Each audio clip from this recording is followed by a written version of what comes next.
तो दोस्तों आज की हमारी कहानी है प्यासा कौवे की कहानी। तो चलिए कहानी को सुनते हैं और उसका आनंद लेते हैं। गर्मियों के दिन थे। एक कौवा प्यास से बेहाल था और पानी की तलाश में यहाँ वहाँ भटक रहा था, किंतु कई जगहों पर भटकने के बाद भी उसे पानी नहीं मिला।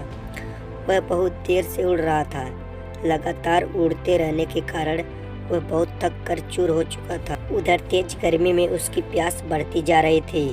धीरे धीरे वह अपना धैर्य खोने लगा। उसे लगने लगा कि अब उसका अंत समय निकट है। आज वह अवश्य मृत्यु को प्राप्त हो जाएगा। थकान के कारण अब उससे उड़ा नहीं जा रहा था। कुछ देर आराम करने वह एक मकान की छत पर बैठ गया। वहाँ उसने देखा कि छत के एक कोने में घड़ा रखा हुआ है। घड़े में पानी होने की आस में वह उड़कर घड़े के पास गया और उसके अंदर झांक कर देखा। कौवे ने देखा कि घड़े के अंदर पानी तो है, किंतु इतने नीचे है कि उसकी चोंच वहाँ तक पहुँच नहीं सकती। वह उदास हो गया। उसे समझ नहीं आ रहा था कि कैसे पानी निकलेगा, लेकिन फिर उसने सोचा कि उदास होने से काम नहीं चलेगा, कोई उपाय तो सोचना ही पड़ेगा।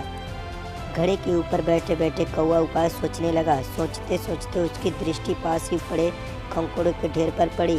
फिर क्या था, कौवे के दिमाग में एक घंटी बज गई। उसे एक उपाय सूझ गया। बिना देर किए हुए उड़कर कंकड़ों के ढेर पर पहुंचा और उनमें से एक कंकड़ अपनी चोंच में उठाकर घड़े तक लाकर घड़े में डाल दिया।